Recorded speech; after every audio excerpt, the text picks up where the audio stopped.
Cuando se alimenta el estreptococo, crea pequeñas bolsas de gases en diferentes sitios y esto es lo que causa la hinchazón y también el dolor. Como las frutas, las hierbas, ¿no? Las verduras, todas de por sí tienen propiedades antibacterianas, antivirales, antifúngicas. En gran medida se mejora sobre todo porque se restringen los lácteos y se restringen ciertos cereales que llevan gluten. No va a cambiar en un día. Si nos hacemos una idea lo largo que es el intestino, si lo estirásemos, eso no se va a limpiar en un día. Lleva un tiempo, o sea, hay que tener paciencia y ser constantes. Hola a todos. Hoy hablamos de SIBO, una de las enfermedades más diagnosticadas en los últimos años. La llaman incluso la enfermedad de moda. Así que en este episodio veremos si se trata de una moda o situación real y qué hacer si sospechas que tienes SIBO. Y nos hace especial ilusión contar cómo se están recuperando de SIBO millones de personas en todo el mundo con la información de Médico Medium, un método muy diferente al habitual. Y además tenemos una invitada que nos explicará cómo se ha recuperado de SIBO con esta información, así que no te lo pierdas.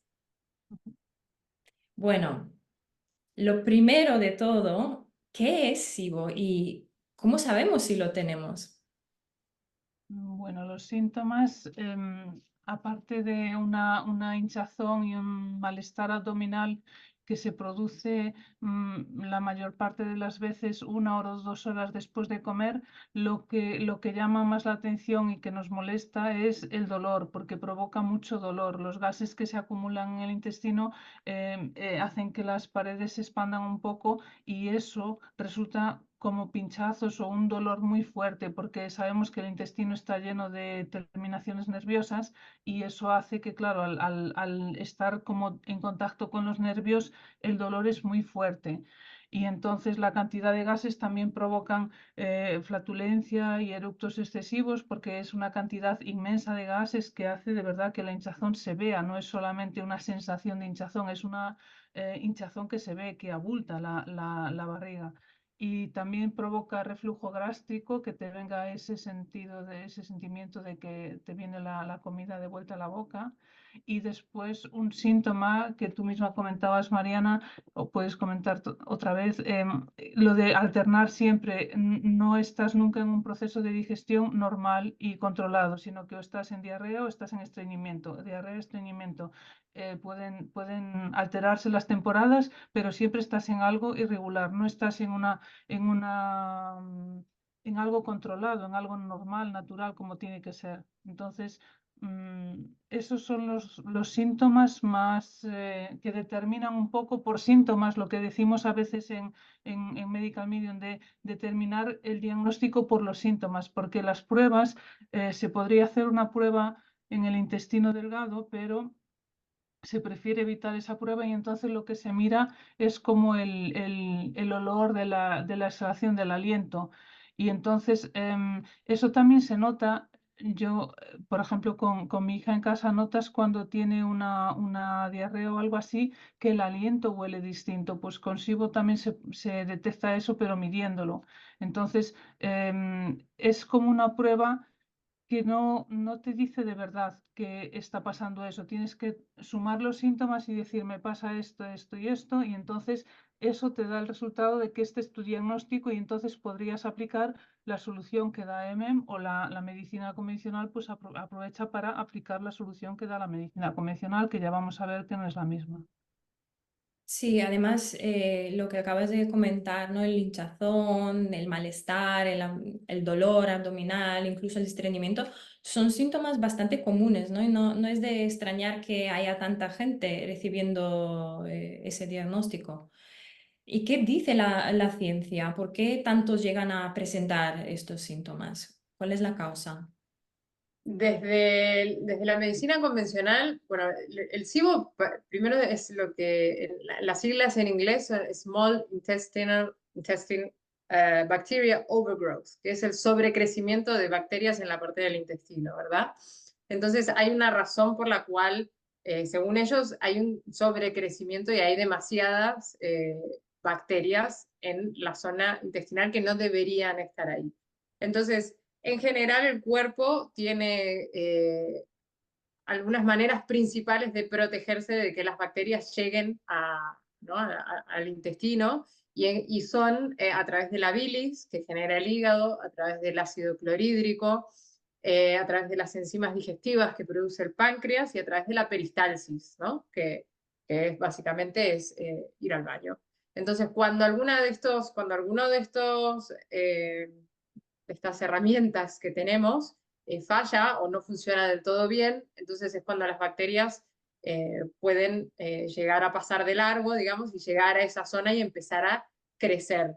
Y hay varias enfermedades que están asociadas, ¿no? a esto, que muchas veces te dicen, bueno, si tenés celiaquía, o si tenés síndrome de intestino irritable, o si tenés pancreatitis, que de hecho la pancreatitis y las pancreatitis crónica y el síndrome de intestino irritable están en la mayoría de los casos de SIBO, casi en el 80-90%. Más otras patologías como diabetes también son, en general, enfermedades, digamos, que están asociadas al SIBO, ¿no? Entonces, desde ese lugar, lo que se trata es identificar primero la causa y atacarla con antibióticos. En general es como el enfoque más común, ¿no? Para intentar matar la bacteria. Además, bueno, suele haber probióticos y se intenta durante las primeras semanas limitar en general el consumo de ciertos alimentos elevados en FODMAP, que son, bueno, hoy es muy común escuchar, ¿no? Una dieta baja en FODMAP, que se trata de eliminar ciertos alimentos que son los hidratos de carbono de cadena corta, que según ellos son los que fermentan, generan la fermentación y provocan los síntomas. Hay un montón de alimentos considerados altos en FODMAP, que los pueden buscar, la lista larga y completa, los pueden buscar en internet, pero bueno, en general hay algunas frutas y verduras, hay legumbres, hay algunos productos lácteos como la leche, el yogur, hay algunos que son como ¿cómo se llama? Las crucíferas también, algunos edulcorantes. Y entonces se saca durante unas semanas estos alimentos y después de a poquito se empieza a reintroducir de a uno para intentar determinar cuáles son los que según ellos causan la inflamación, ¿no? Y a partir de ahí, sí, trazar como una hoja de ruta, digamos, o una dieta personalizada, dejando dentro los alimentos que no generan malestar y fuera los que sí. Entonces, ese sería como a grandes rasgos el enfoque que te dan desde el aspecto más convencional, digamos, incluso también desde el alternativo. Sí, yo misma he trabajado en una clínica en colaboración con gastroenterólogos que prescribían esos antibióticos que tú dices, y nosotras, las nutricionistas y dietistas, pautábamos la dieta baja en FODMAP. Normalmente es un equipo multidisciplinar que trata estas condiciones y es el tratamiento oficial, digamos, ¿no? Y también es el único que conoce la gran mayoría de las personas con esta condición. Y por eso a nosotras hoy nos hace mucha ilusión hablar de otra solución que ofrece la información avanzada de Médico Medium, con la que se están recuperando tantas personas, ¿no? En todo el mundo, tanto de SIBO como de otras enfermedades crónicas. Y esta solución es bastante diferente, ¿no? Porque su explicación de la causa también es diferente y mucho más específica, ¿verdad? Sí, exactamente. Anthony, médico medium, nos deja muy claro que si tenemos SIBO, hay una causa muy clara detrás. Él nombra el estreptococo. Existen más de 50 cepas de esta bacteria y se puede tratar de una o varios tipos de estreptococo, y en muchos casos suelen ser la única causa real del SIBO. Entonces, es muy agradable saber, pues, hay alguien donde culpar, poner el dedo y decir esto es, y entonces está muy claro lo que uno puede hacer para aliviar este síntoma. Lo que sí que es verdad que también cuando habla la medicina convencional de que el hígado tiene cierta parte en el problema, eso es cierto, según Anthony, también el hígado, en la mayoría de las personas, el hígado está cansado, sobrecargado, no hace el trabajo que debería hacer, tiene más de 2000 funciones químicas y no llega a hacer todas. Por ejemplo, en este caso, la bilis, la que tenemos, suele ser débil, la calidad no es tan buena y la cantidad tampoco.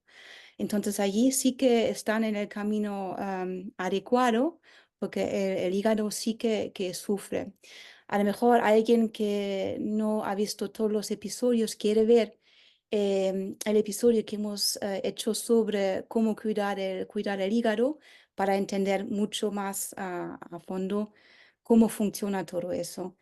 Pero para resumir un poquito, Anthony explica que cuando el hígado no produce este bilis, pues el estreptococo puede proliferar mucho más y sobre todo nuestras proteínas que comemos y la grasa no va a ser decompuesta como toca, no se degrada a los trozos más pequeños que debería ser. Entonces acumulamos proteína y grasa putrefacta y rancia. Y eso le encanta al estreptococo. Esto es como su comida, una de sus comidas preferidas. Entonces, cuando hay una dieta alta en grasas y proteínas, un hígado cansado que no produce el bilis que toca, y uno ya tiene cierta cantidad de estreptococo en el cuerpo, con el tiempo, pues más colonias se van a producir. Y es curioso que Anthony dice que sí que se puede encontrar en el intestino delgado, pero el estreptococo es capaz de viajar por todo el tracto intestinal, incluso hasta el estómago o la boca. Y me hace pensar cuando hablabas, Mónica, de reflujo, de acidez. Sabemos que no es nuestra propia acidez que causa eso, cosa que nadie sabe menos el mundo médico medium, sino es una acidez producida por una bacteria. En este caso, probablemente el Streptococcus y tal vez otras. Y también puede viajar hasta el otro extremo, hasta la área del rectum. Entonces puede estar por todos los lados del intestino y causar daño y proliferar. La explicación que da Anthony por la cual tenemos estos gases es porque cuando se alimenta el estreptococo, crea pequeñas bolsas de gases en diferentes sitios y esto es lo que causa la hinchazón y también el dolor. Eh, Esto es su explicación. Otro punto muy importante es, tú hacías referencia, Agus, a los sistemas de protección, ¿no? que conoce la medicina convencional. En el estómago tenemos muchas células gástricas que producen ácido clorhídrico. Esto sí, claro, es una defensa para lo que pueda entrar de patógenos y para lo que tenemos ya dentro del estómago. Y estas células muchas veces, por que tenemos el bilis tan débil, tienen que trabajar doble y triple para, ¿cuál es la palabra? Pensar, ¿Perdona? compensar. Compensar el trabajo del hígado. Y con el tiempo se van a cansar también, se agotan. Entonces, nuestro ácido clorhídrico también es bajo y de mala calidad. Y de allí también pueden habitar perfectamente en el estómago el estreptococo. Es un poco la explicación que nos da Anthony. Am, y sí, creo que de momento me he cubierto, me he dejado algo. No, yo creo que está muy bien explicado y además lo bueno es que podemos comparar, ¿no? un poco lo que dice Anthony y lo que dice la medicina convencional o incluso la medicina alternativa, ¿no? Porque van más o menos en la misma dirección, ¿no? Y podemos ver que la ciencia, ¿no? La convencional va en buena dirección en el sentido de que sabe que hay algún tipo de bacteria involucrada en el SIBO, pero de alguna manera no avanza. No sabe que se trata de infección crónica por estreptococo, no sabe identificar el tipo de bacteria, así que lo que se hace es prescribir los antibióticos de amplio espectro en lugar de dar, ¿no?, con la tecla y usar el tratamiento específico para esa causa, ¿no? Y sobre todo, yo he visto mucho decir que la causa más común es el síndrome del intestino irritable o pancreatitis crónica mm, a las personas que se les diagnostica con SIBO, pero ¿qué causa el síndrome de intestino irritable, ¿no? O la pancreatitis? Esas no son las causas, son enfermedades en sí mismas, ¿no? Son etiquetas o palabras que se asignan a un conjunto de síntomas. Con decir que la causa de tus problemas es otra enfermedad, no te estamos ofreciendo ninguna solución si sufres de SIBO, ¿no? Para ayudar a alguien hay que saber qué causa el síndrome de intestino irritable, ¿no? Y Médico Medium explica detalladamente qué causa esa enfermedad también y cómo recuperarse de ella. Y recomiendo que veáis ese episodio también en nuestro canal. Y en cuanto a SIBO, ¿no? Médico Medium me parece que es muy claro, ¿no? Es como un alivio saber que la causa es una causa concreta, ¿no? Es una infección crónica de estreptococo, es decir, sabemos exactamente qué lo causa y podemos atacarlo. Y para los que están pensando ahora mismo, pero yo no tengo estreptococo, nunca me lo han detectado, ¿no? Porque habrá gente así, seguro. El estreptococo, yo creo que sería interesante explicar un poco, ¿no? Que el estreptococo normalmente aparece ya durante la infancia, ¿verdad? Sí, no creo que haya nadie en este planeta que no tenga estreptococo. O sea, cualquiera que haya tenido alguna vez en su vida una infección de garganta, una infección de oído, una infección del tracto urinario, un orzuelo, acné, lo que sea. Bueno, hay un montón de, ¿no? de problemas relacionados con cuya causa es el estreptococo. El estreptococo eh, nos lo podemos contagiar absolutamente en cualquier lado, ¿no? Él habla mucho de los carritos de supermercado, ¿no? O en un baño, digamos, o sea, están en todos lados, todos lidiamos con estreptococo y hay muchas más cepas de las que la ciencia conoce y no nos olvidemos que venimos de décadas de un sobreconsumo de antibióticos, que claro, aquellas bacterias no tan resistentes sí que mueren con el antibiótico, pero muchas otras se han ido fortaleciendo, ¿no? Y es por eso que hoy la medicina se encuentra con una resistencia, con bacterias muy resistentes a los antibióticos. Entonces, sucede mucho que al principio un antibiótico igual te funciona y después ya no, entonces te lo van cambiando y te pasan a otro y te pasan a otro y llega un momento que ninguno te funciona y es que ya son más superbacterias que bacterias comunes y corrientes o como las que eran hace 50 o 60 años, ¿no? Y en el Yo caso de... añadiría, Ah, sí. No, Mónica. solo una cosa cortita, yo añadiría para la gente que esté pensando, no, si yo no tomo tantos antibióticos, si yo no soy de medicarme, consciente o inconscientemente tomamos antibióticos, ya lo mencionamos en otro episodio, porque vienen a través de pues, la carne que comemos, porque a los animales se les dan antibióticos. Entonces, a lo mejor no crees que estés en ese punto de consumo excesivo de antibióticos y que tú no eres tan resistente, pero sí lo puedes ser. Perdona, Petra, sigue. No, iba a seguir también lo que decías con el antibiótico.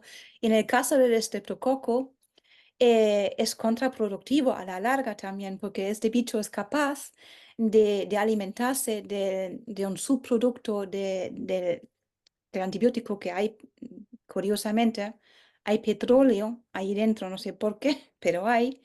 Y esto se queda en nuestro órgano de filtración en el hígado. En el hígado también habita el estreptococo en muchos casos. Entonces allí encuentra aún más alimento y puede seguir proliferando. Eso es Mm. un problema desagradablemente con los antibióticos, que no estamos diciendo que son malos y que no hay que tomarlos porque salvan vidas muchas veces, pero sí que es un problema en este caso. Sí, y además, si es el caso, si el estreptococo ha estado en el cuerpo durante años, es casi imposible identificarlo con las pruebas que hay hoy en día, ¿no? Y eso lo dice Anthony muy bien también, que la tecnología en la medicina ha evolucionado en muchos aspectos, pero este, por desgracia, no es el caso. Por eso los médicos han tenido que centrarse solamente en el estreptococo del grupo A y del grupo B, que son 2 de 8 grupos de estreptococo que la ciencia ha publicado, digamos, hasta el momento. Sin embargo, hoy en día hay tantos grupos de estreptococo que Anthony dice que ni siquiera hay suficientes letras en el alfabeto para clasificarlos, ¿no? Un poco, yo creo que eso nos da muy buena, nos ilustra muy bien, ¿no? La situación que tenemos en la actualidad. ¿Y qué es lo que ha provocado, ¿no? La aparición de tantas variedades de estreptococo? Es es justo el uso excesivo de antibióticos. Y aquí estamos, ¿no? Con el único tratamiento para SIBO reconocido por la medicina actual, basándose en varios antibióticos de amplio espectro. O sea, no solo te hace pensar en si el tratamiento actual para SIBO tiene sentido o no, es más, podemos decir con certeza que el uso excesivo y de alguna manera indiscriminado, ¿no? de los antibióticos que se prescriben a todas estas personas con SIBO, en este momento probablemente es que están haciendo la lista de grupos de estreptococo aún más larga, ¿no? Y por Total. estas bacterias, porque como bien dijisteis, se vuelven inmunes a los antibióticos y mutan, creando cepas cada vez más agresivas y peligrosas, y por eso cada generación de niños está lidiando con problemas más graves de salud. Hace 20 años nadie hablaba de SIBO y ahora parece que lo tiene todo el mundo, ¿no? Y yo, no decimos esto para preocupar a nadie, ¿no? Realmente eh, es más, son necesarios los antibióticos en determinadas situaciones, ¿no? Pero el objetivo es o sea, seguir, ¿no? De alguna manera fortaleciendo el sistema inmunológico y eliminar la carga bacteriana para ayudar al cuerpo a minimizar esa carga y, y bueno, Médico Medium nos ofrece muchas herramientas, ¿no? Para hacer eso, ¿no? Para empezar a eliminar el streptococo y también reponer las reservas de ácido clorhídrico, que como bien explicasteis, es uno de los motivos principales por qué sufrimos de esto. Sí, Eh, ¿quieres que entremos directamente sí, sí, sí, sí, a las soluciones según por médico? favor, sí. Vale. Em, Lo primero, el zumo de apio. Si habéis escuchado otros episodios sobre problemas digestivos nuestras, siempre es la primera herramienta que no debe faltar. En este caso, porque hemos hablado del estómago y del ácido clorhídrico, que lo necesitamos fuerte. Y el zumo de apio nos da sales minerales, nos fortalece em, esta acidez natural que tenemos, la hace muy fuerte. Y si llega al punto de complementarlo, porque Anthony habla de una mezcla de 7 ácidos que con el zumo de apio volvemos a poder tener completas, si llegamos a tener este ácido clorhídrico fuerte, es capaz de destruir el SIBO, la bacteria detrás del SIBO, el estreptococo. Esto es increíble. No es una cuestión de me lo tomo una vez y ya está. Es constante, es como fortalecer y crecer, recuperar esta acidez natural del estómago poco a poco, gradualmente. Pero es la primera defensa que podemos implementar y importante sería al menos medio litro por la mañana. Puedes empezar con menos, por supuesto, a ver cómo te sienta, pero llegar mínimo a medio litro, si puede ser al litro, dependiendo de la intensidad de tus síntomas también. Y alguna gente incluso se lo toma otra vez por la tarde para actuar, digamos, los 24 horas tenías cierta cantidad de estos sales minerales dentro de tu cuerpo. Y de nuevo, si alguien se ha hecho la prueba, ¿no? de los niveles del ácido clorhídrico y le ha salido bien la prueba, es interesante de nuevo leerse un poco la literatura de Medico Medium, que explica que la tecnología actual y la ciencia actual, de hecho, solamente conoce un par de variedades de ácido clorhídrico, no ni conoce ni hace pruebas para los 7 tipos de ácido clorhídrico, y de hecho nos puede salir, y lo más probable es que la prueba salga bien, porque es que van a analizar solo ese un tipo, ¿no? O 2 o 3 como máximo, no sé hasta qué punto han llegado ahora, de tipos de ácido clorhídrico, y no todos que hacen falta para digerir bien la comida. Entonces nos vamos a ir de ahí contentos pensando que no es el ácido clorhídrico y que no tenemos que consumir el zumo de apio, cuando realmente a la gran mayoría de la gente le hace falta. Entonces simplemente no dejarse un poco disuadir, ¿no? por estos resultados. Escuchar lo que decimos siempre, escuchar el cuerpo. Si sigues teniendo síntomas es que hay algo ahí. O sea, tienes que escuchar y ver si los síntomas se van, pues mira qué bien, ya solucionado. Pero si siguen estando los síntomas ahí, tienes que determinar el diagnóstico con tus síntomas, no con tus pruebas. Sí, las pruebas son un complemento del síntoma, pero nunca solas. Me parece que siempre tienen, porque en estos casos pasa muchísimo que la gente te dice, no, bueno, no me da para celíaco, o la prueba me dio negativo, o no me da SIBO, o no me da tal cosa, pero seguís estando mal y los síntomas no mejoran y ya vas haciendo de todo y nada te hace mejorar. Entonces ahí es donde hay que empezar a prestar más atención, ¿no? A realmente la sintomatología, que es el lenguaje que tiene el cuerpo. Y las pruebas pueden llegar a ser, depende en qué ocasiones, un muy buen complemento, pero nunca por sí solas, ¿no? Totalmente. ¿Y qué otras herramientas nos ofrece Anthony para los que sufren de SIBO?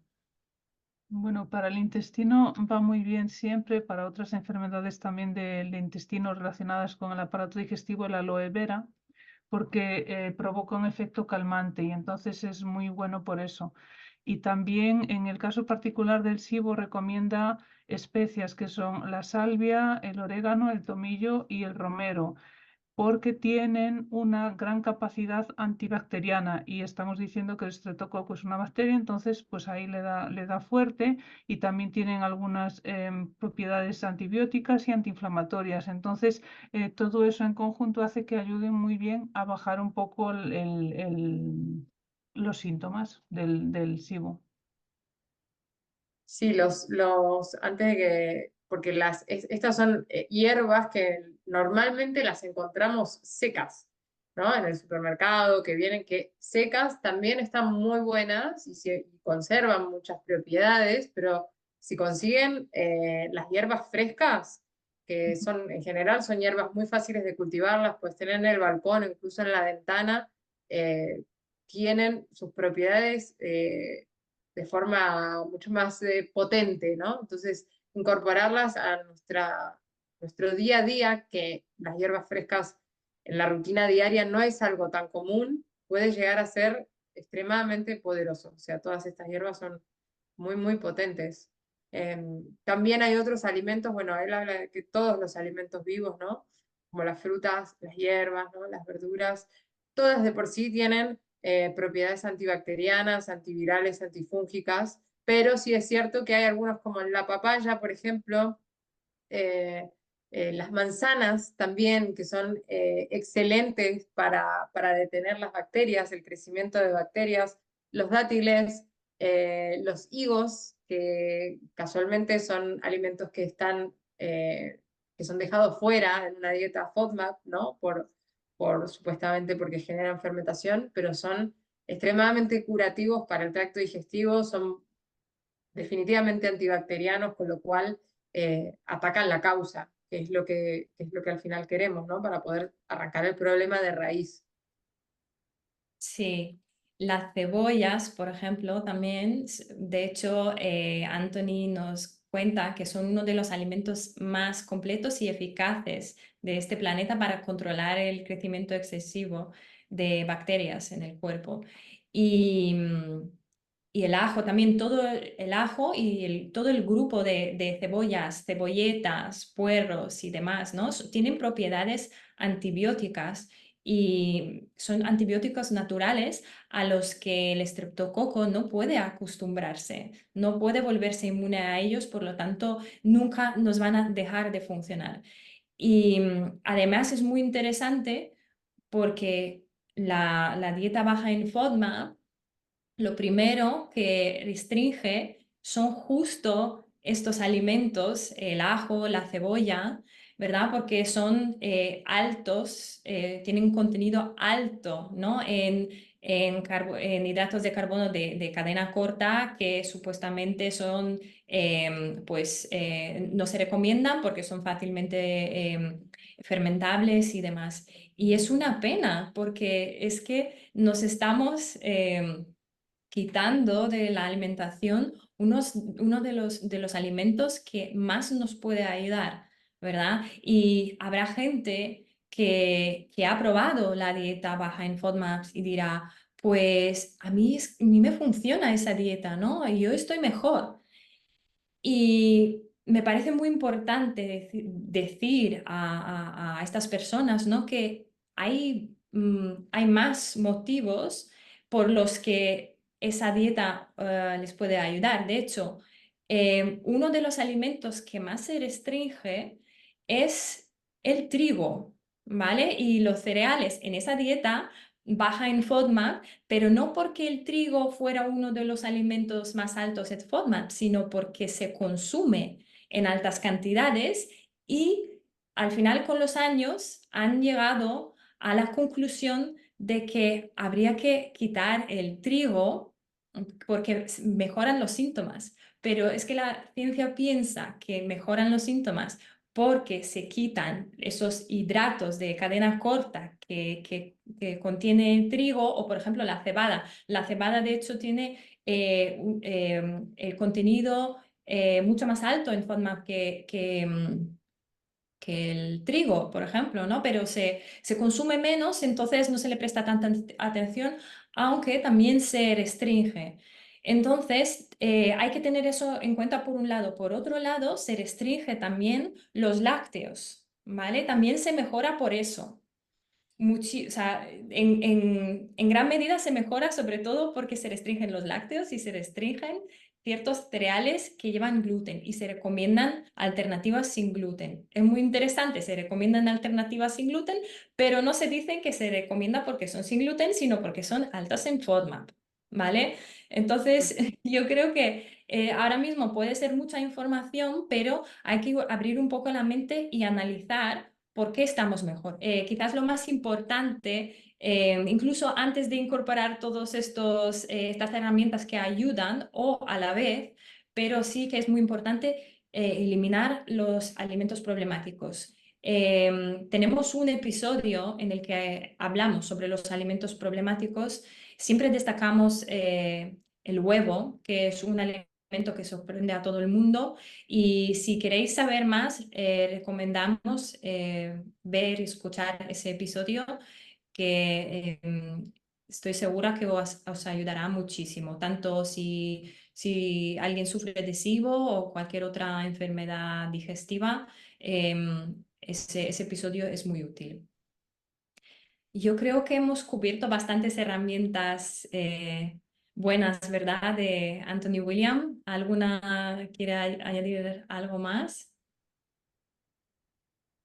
Yo creo algo importante es que, porque la gente muchas veces deja de lado ciertos alimentos curativos porque le generan malestar, ¿no? Entonces van a estos otros alimentos, no digo, bueno, carne, huevo, porque eso no me hace doler la panza, pero al final lo que hace eso es contribuir con la causa, ¿no? En el tiempo, a medida que eso sigue alimentando los virus y las bacterias que tenemos en el cuerpo. Y a medida que vayamos sanando el hígado y vayamos sanando todo eso y eliminando las bacterias, la tolerancia a todos los alimentos cambia de una manera brutal. O sea, yo, quizás como la mayoría de ustedes, yo no podía comer lechuga porque se me hinchaba la panza, había un montón de cosas que apenas las comía me daban dolores de panza, o sea, se me hinchaba, bueno, un montón de cosas que no me gustaban, entonces yo las dejaba de lado. Con el tiempo y a medida que fui sanando el hígado, todos esos alimentos que yo no toleraba, ahora los tolero, los como en cantidad, no hay nada, porque no son inflamatorios en sí mismos, ¿no? Son, al final lo que hacen es atacar la causa y eso también cuando tenemos tantas bacterias y todo eso está tan inflamado, como decían antes, ¿no? Los nervios de del tracto digestivo, lo que hacen los alimentos vivos es masajear, es eliminar e ir sacando mucha porquería que tenemos ahí adentro. Y cuando los nervios están muy sensibles y eso se toca, genera malestar.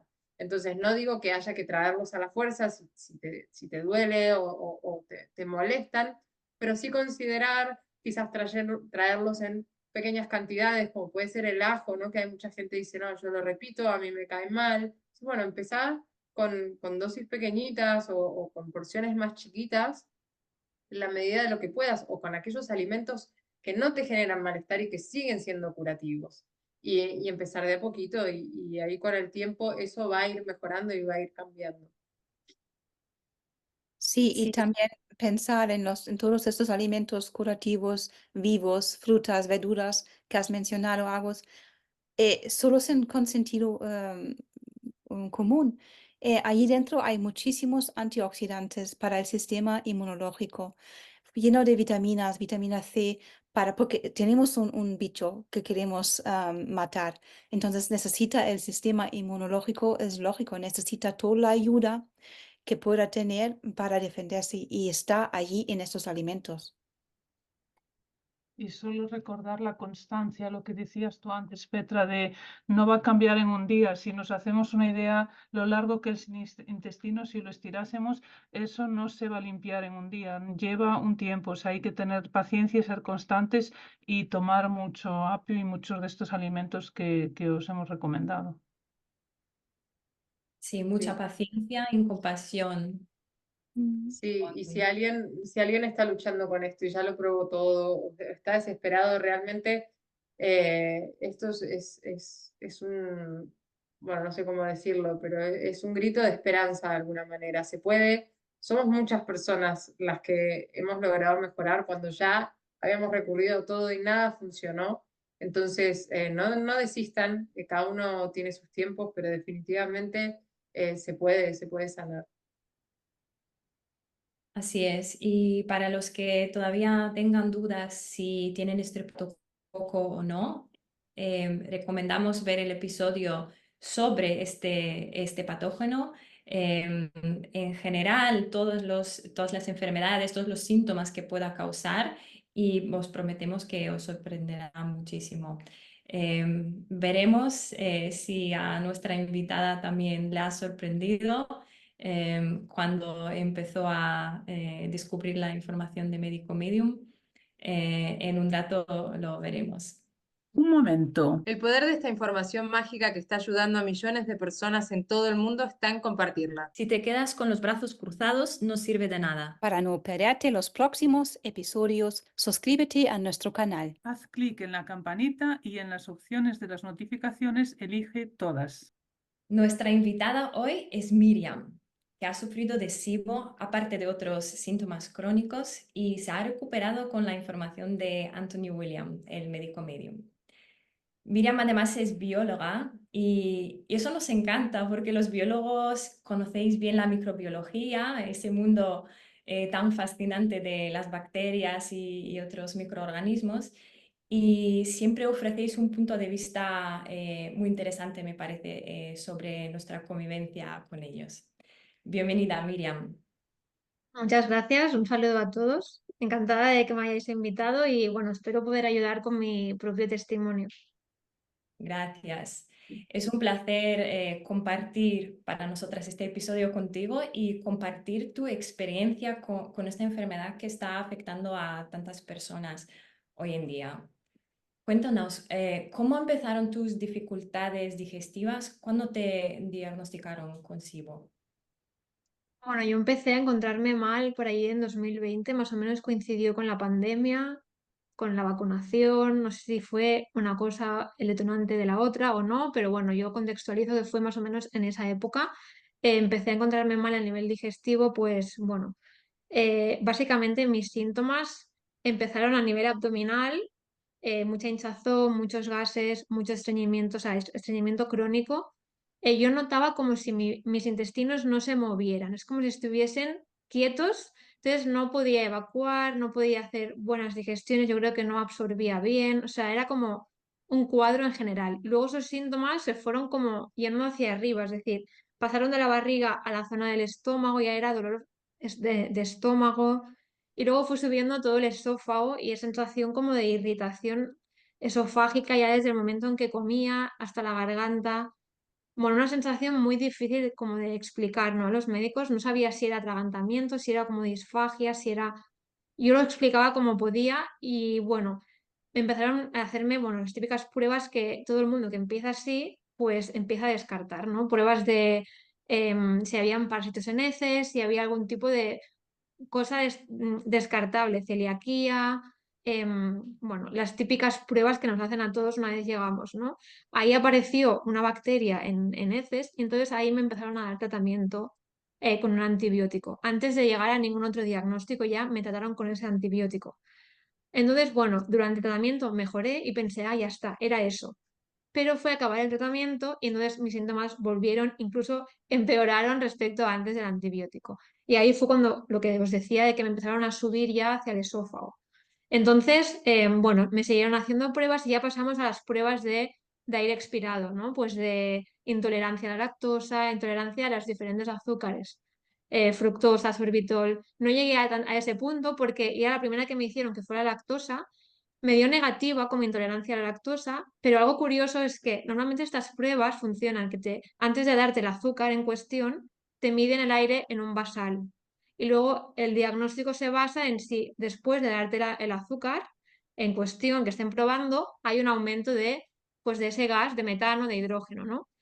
¿Qué pasa? Que a mí no me aumentó después de tomarme el azúcar, pero mi nivel basal era muy elevado. Entonces eso les alertó y les hizo sospechar de que quizá había un SIBO.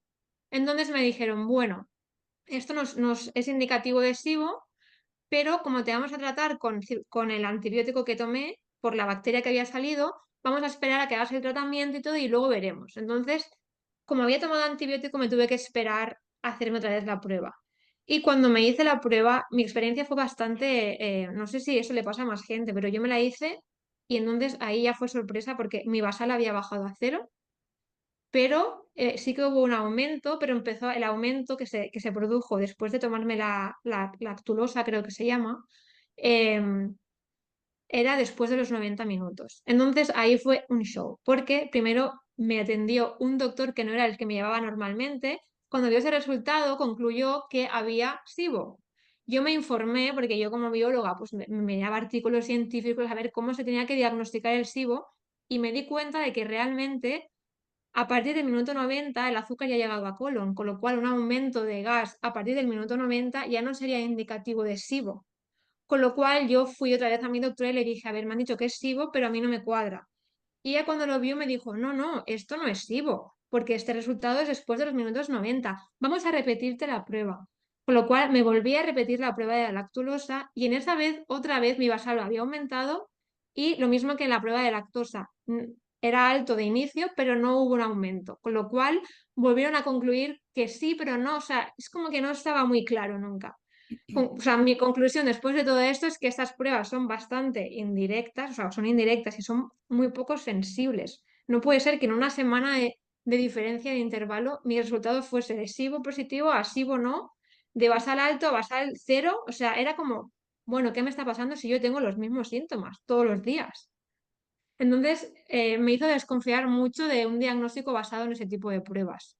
Aún así, pues empecé con la dieta baja en FODMAPs, bueno, no quise tomar más antibiótico porque como no me habían diagnosticado 100% SIBO, era como que sí, pero no en función del resultado, me dijeron, vamos a probar con una dieta baja en FODMAPs, en azúcares, y vamos a ver si así mejoras.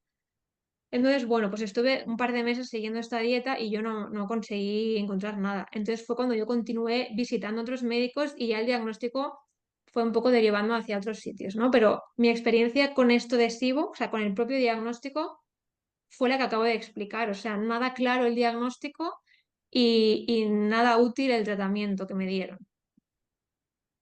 Sí, eso lo he visto yo también en la clínica muchas veces, dependiendo también del laboratorio con el que colaborábamos, los resultados eran diferentes con las mismas personas.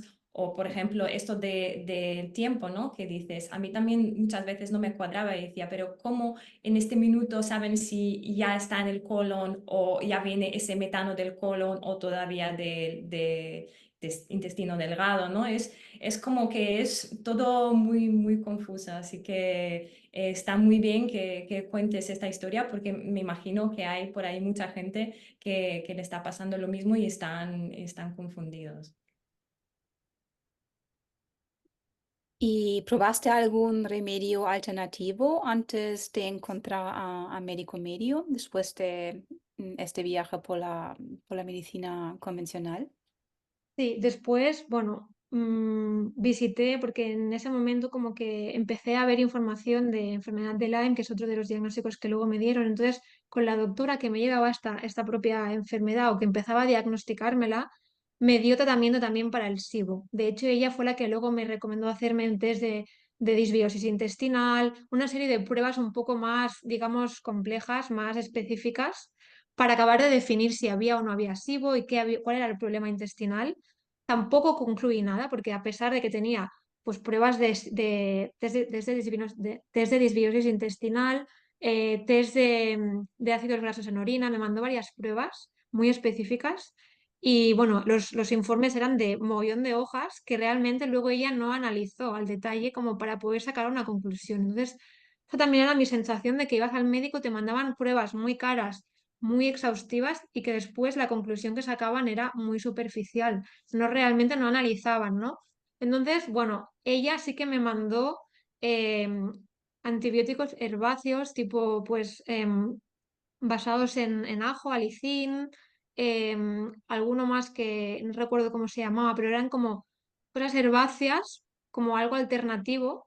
Y estuve como 3 meses siguiendo sus pautas. También me mandó a hacer enemas, no de café, porque sí, bueno, sí que era de café, pero mi intuición me decía, yo no tomo café, no me gusta, y además, o sea, no me gusta estar expuesta a cafeína, no tomo nada que tenga cafeína. Cuando me propuso hacer enemas de café, yo dije, uff, no.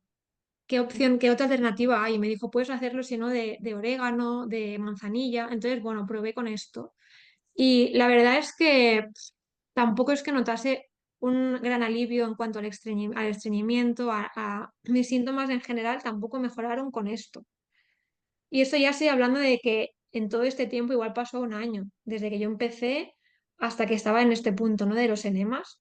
Y pues nada había conseguido hacerme mejorar. Esta doctora también, además de estas pautas, digamos, de herbáceos y suplementación variada que me dio, también fue la primera que me empezó a restringir, aparte de la dieta baja en FODMAPs, ella fue la que primera que me empezó a restringir en general, no como una dieta baja en FODMAP, sino no comer nada de fruta, porque el azúcar de la fruta te va a perjudicar. Entonces, no tomes fruta, sí que me quitó lácteos, pero me permitía comer de cabra, huevos nunca me dijeron nada, o sea, yo seguía comiendo huevos y además comía muchos más de los que yo comía antes, porque al quitarme otras cosas, pues lo sustituía por huevo. Em, ¿Qué más? Gluten también me lo quitó. Y luego, pues sí que básicamente en ese momento mi alimentación empezó a basarse en proteína y en grasa y un poco de verdura, porque es lo que básicamente me dejaban comer. Y así, pues desde ese momento empecé así con ese tipo de alimentación, pues como un año y pico, dos. Y yo pues cada vez me encontraba peor. Bueno, en fin, no acababa de encontrar mejoría, por eso yo pues seguía buscando una solución. Claro. Me hace acordar mucho a mi historia también, porque es un poco parecida en ese sentido, ¿no? De que nos dicen, bueno, esto no, y buscas, y ya llega un momento que dices, pero ¿cómo puede ser, ¿no? Que pase el tiempo y nada parece funcionar. Y a mí me da mucha intriga saber cómo finalmente, con una mente de bióloga, ¿no? Quizás tan estructurado, tan científica, ¿cómo te terminás abriendo y cómo llega? ¿Cómo te abrís a médico medio? Bueno, porque ya justo lo que me hizo decantar fue un diagnóstico de enfermedad de Lyme. Entonces ahí yo dije, vale, me niego a aceptar un diagnóstico crónico. Yo antes estaba bien, algo me lo ha detonado, seguro que puedo hacer algo. Entonces ahí empecé a, bueno, ya había leído algún capítulo por recomendación de un familiar y la primera vez que lo leí como que todo estaba en contradicción con lo que justamente mi doctora me estaba diciendo en ese momento. Entonces es como que no, esto no puede ser verdad, yo voy a hacerle caso a mi doctora. Es la doctora que me estaba refiriendo hasta ahora, ¿eh? La que me dio todos los herbáceos, los enemas, todo esto. Entonces, bueno, yo en ese momento no quise considerarlo, pero después de seguir como meses más con ella, de estas dietas cetogénicas y todo esto, yo estar cada vez peor, pues ya dije, bueno, a ver, voy a volverme a leer el capítulo, me lo leí un año después de la primera lectura y ahí ya fue cuando resoné porque todo lo que él explicaba es lo que yo ya había vivido ese último año, todo cobró sentido, es como, Jolín, me lo podía haber ahorrado, pero no, tuvo que ser así porque si no hubiese tenido mi propia experiencia, pues me pasaría como la primera vez que lo leí, que no conecté porque sentí que era una información errónea, ¿no? Que estaba muy alejada de la clínica y de lo que, de las recomendaciones que los médicos o otros profesionales sanitarios hacen. Entonces, bueno, lo que me hizo llegar fue eso, la desesperación de haberlo probado todo y decir, voy a darle otra oportunidad. Y ahí es como que la información, pues, me llegó, o sea, conecté con ella porque me sentí súper identificada y como que por primera vez alguien me estaba describiendo mi trayectoria, mis síntomas y entendía lo que me estaba sucediendo de verdad y por qué lo que había probado hasta entonces no me estaba funcionando. ¿Y cuál es, con el tiempo, cuando empezaste a implementar y así, cuál es el síntoma que, porque normalmente cuando empiezas no notas los cambios el mismo día, tarda un tiempo. Entonces, ¿cuál es el síntoma que más te sentó bien perder? O sea, que cuando desapareció dijiste, uy, está funcionando, esto voy a seguir porque esto va bien. Si te Lo acuerdas, primero claro. que sí, me acuerdo porque fue en cuestión de 1, 2 meses. Lo que primero empezó a mejorar fue el estreñimiento. O sea, yo empecé a poder ir al baño y eso para mí fue clave porque al final, si no evacuamos todas las toxinas, todos los residuos, pues pasan otra vez a sangre y entonces pues aún complican más cualquier tipo de problema, ¿no?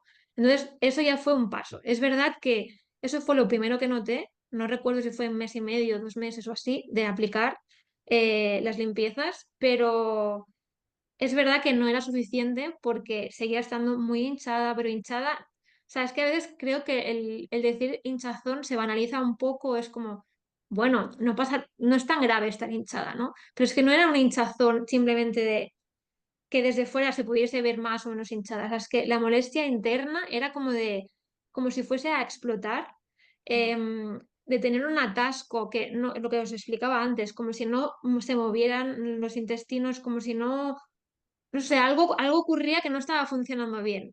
Y Entonces, es en sí perdona, es en sí un síntoma también porque es doloroso. Si tienes, si acumulas mucho gas y por encima si tienes estreñimiento, es doloroso, es un síntoma en sí mismo la hinchazón.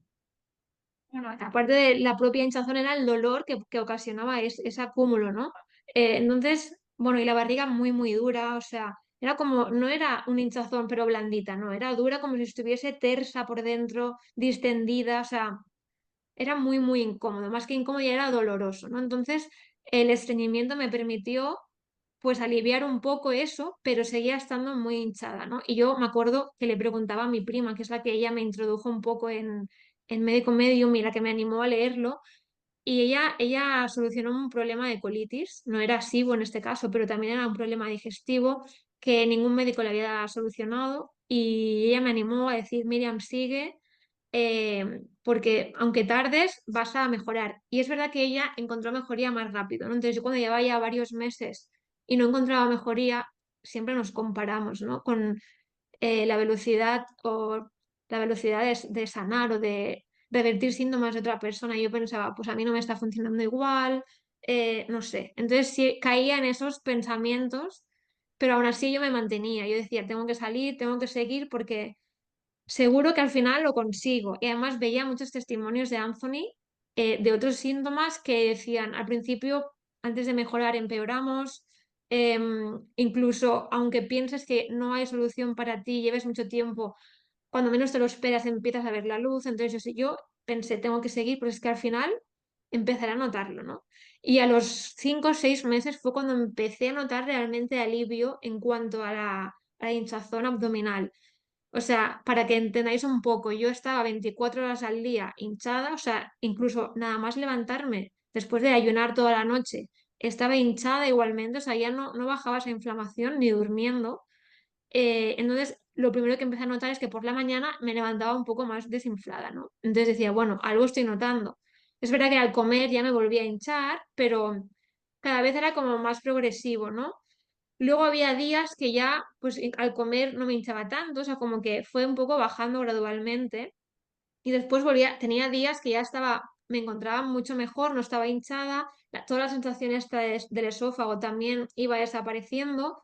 Entonces digo, bueno, pues como que tenía más ganas de comer, porque para mí comer era un suplicio, o sea, es que era, cada vez que comías era enfrentarte a los síntomas, y entonces, bueno, aparte de que no tenía hambre, porque estaba pues también con ansiedad y preocupada y toda esa incertidumbre me quitaba el apetito. Ahí fue cuando empecé otra vez a decir, vale, estoy empezando a ver el camino, voy a seguir. Ahí me animé, empecé a comer más y, y esto. Entonces, los síntomas eso, empezaron a, primero por la mañana disminuyeron, después a lo largo del día eran menos intensos, después tenía días que ya no tenía ningún momento de estar hinchada a lo largo del día, y cada vez esos días buenos iban ganando a los malos, ¿no? Es un poco el recorrido progresivamente como fui mejorando. Creo que así más o menos se entiende. Perfectamente, sí. Ujú. Por Sí. curiosidad, ¿no fuiste con tu situación de ahora a la médica que te acompañó para explicarle cómo estabas ahora? Solo es una curiosidad. No, la verdad es que, bueno, es que esta no fue la última. Yo había cosas que no me acababan de cuadrar, entonces seguí por otro, creo que después me visitó otro médico más. Y fue el que al final me diagnosticó enfermedad de Lyme. Yo también dudaba mucho porque yo no tenía los síntomas neurológicos típicos de enfermedad de Lyme. Entonces, que me dieran ese diagnóstico cuando lo mío era más digestivo, había cosas como que no me acababan de cuadrar. Y cuando leí el capítulo de Anthony, sí que es verdad que hay enfermos de Lyme que tienen síntomas digestivos, pero es como que entendí que realmente em, esas bacterias, si realmente es cierto que las tenía, porque a mí siempre me salían las serologías negativas, si es verdad que las podía llegar a tener, no era algo tan problemático porque mucha población que no tiene síntomas, si hiciesen analíticas también tendrían esas bacterias, ¿no? Entonces, es como que me quité un poco de preocupación del hecho de tener esa bacteria. Entonces, bueno, empecé a ver que realmente quizá lo mío era un problema digestivo, no tanto esa etiqueta de enfermedad de Lyme. El problema es cuando caes en una etiqueta, ¿no? Da Ujú. igual si es SIBO, si es enfermedad de Lyme, si es tal. Y entonces tú te autocrees que, bueno, pues que o sea, tu futuro va a ser ligado a esa etiqueta. Yo es lo que no quería, asumir esa condena, ¿no? Por decirlo de alguna forma. Y bueno, pues cuando empecé a leer estos libros me ayudó en el sentido de ver que no, que el problema no era tan grave como yo me estaba haciendo ver o como los médicos me habían hecho ver, que iba a ser crónico para toda la vida, ¿no? Wow. Eso Bueno, me es que da curiosidad. además de SIBO, a mí me habían dicho intestino irritable, o sea, síndrome de colon irritable, candidiasis, bueno, los típicos síntomas que al final son un poco confusos y se pueden incluso, pues te pueden diagnosticar todos a la vez, como en mi caso, ¿no? Entonces, bueno, es como que todas las piezas encajaron, empecé a ver que realmente había un problema de virus y un problema de estreptococos, porque además no solamente tenía SIBO, tenía orzuelos, tenía infecciones de orina, tenía un montón de síntomas, también están asociados a estreptococos. Todo esto lo fui descubriendo luego. Entonces, como que todo empezó a encajar y dije, jolín, mi problema no era de o sea, sí, había una disbiosis intestinal y todo lo que tú quieras, pero ir a resolver esa disbiosis tomando probióticos no me solventaba la causa raíz del problema. Entonces ahí es como que fui entendiendo cómo tenía que abordarlo y yo misma me hice cargo. O sea, desde que empecé con esto, hace 1 año y, no sé, 14 meses o así, no he vuelto a ir a un médico. O sea, es que no quiero saber nada de médicos. Ya, porque es que sé que si voy y les explico lo que estoy haciendo, me van a empezar a cuestionar y no quiero inputs negativos porque sé que estoy en el camino bueno y no quiero que nadie me saque de él, ¿no? Ya no lo necesitas tampoco, que es lo mejor, ¿no? Ujú. Bueno, sí que, por ejemplo, mi madre me va preguntando, oye, Miriam, quizá tendrías que hacerte alguna analítica de control para ver cómo estás. Y yo le digo, mamá, yo me guío por mis síntomas. Yo ahora me encuentro mejor, con lo cual quiere decir que estoy mejor. O sea, mis síntomas son los que hablan. Y luego todo lo que también explica Anthony, ¿no? Que al final las analíticas, o sea, tú no puedes medir algo que no sabes ni que existe, ¿no? Eso para empezar. Y luego lo que sí que sabes que existe, pues al final las pruebas diagnósticas tienen la sensibilidad que tienen, ¿no? Tienen una sensibilidad limitada, con lo cual, mm, bueno, y como muchas veces también explica Agus en su Instagram, porque a las demás no sigo tanto, pero Agus sí que muchas veces lo ha comentado, ¿no? Que al final lo que sale en sangre, o sea, el resultado que pueda salir en una analítica de sangre no es representativo de lo que ocurre en los tejidos, en las células, incluso en los órganos, ¿no? Entonces, bueno, pues me guío por mí y no por lo que me dice un papel ahora mismo. Sí, muy bien, pero es verdad que la sociedad sigue estando muy, em, es muy dependiente, ¿no? De esas pruebas. Es que nos han enseñado eso, ¿no? Y yo creo que es muy típico de una madre, ¿no? De preguntar eso. Mi madre, después de 7 años haciendo esto, me está preguntando que si me he hecho alguna analítica últimamente, ¿no? Solo para comprobar que estoy bien y sabe que estoy bien, pero ¿no? Es como ese chip que tenemos en la cabeza que esas pruebas nos confirman que estamos bien mucho mejor que nuestra propia observación, ¿no? Ujú. Sí, Sí, sí, y sí, total. cuánta gente hay con analíticas perfectas que Mm. tiene síntomas y que se encuentra fatal, y en cambio personas que tienen analíticas no tan buenas y que se sienten muy bien y nunca hay como una explicación clara, ¿no? Entonces, obviamente no es persuadir a nadie para que no vaya al médico, por supuesto que no, hay un momento y un lugar para todo, para ir al médico, para las analíticas, pero no son un único recurso, digamos que, ¿no? Como decía bien Miriam, la sintomatología siempre tiene que ir de la mano, porque al final nadie sabe lo que siente en su propio cuerpo salvo uno solo, ¿no? Después podemos tener las analíticas si elegimos ir por ese camino como un complemento, pero que no sea solo eso, ¿no? Porque fíjate qué tan imprecisas pueden ser y tan poco esclarecedoras y ni siquiera, no solo para uno, porque uno ve todos estos términos raros, ¿no? Y se siente como que no sabe nada. Y eso es un poco el juego, ¿no? Es como, bueno, pero vos tenés este nombre estrambótico elevado y este muy bajo y uno se queda como que no tiene poder de nada, ¿no? Pero bueno, no es así, en realidad es como bien has hecho tú y como hacemos nosotras, ¿no? Decir, bueno, no me resigno a esto y tomo la salud, tomo las riendas de mi salud, ¿no? Como comentaste, Miriam, sufriste de varios síntomas, ¿no? Aparte de los digestivos, los que se asocian con SIBO, ha habido unos cuantos, ¿no? Los orzuelos y tal, que al final te ayudaron a conectar ese pasado, ¿no? Y la causa, el estreptococo y tal. Nos encantaría en algún momento hablar contigo sobre todos esos temas. Y también ver, ¿no? Cómo ves tú estos diagnósticos, estas enfermedades, ¿no? Que están ocurriendo, que están de moda, si están de moda, si no están de moda. Creo que tenemos muchos temas de los que hablar y nos encantaría charlar contigo sobre ello. Y muchas gracias por todo lo que nos has contado hoy y esperamos tenerte aquí con nosotras de nuevo pronto. Bueno, muchas gracias, encantada cuando me invitéis, pues aquí estaré compartiendo mi testimonio.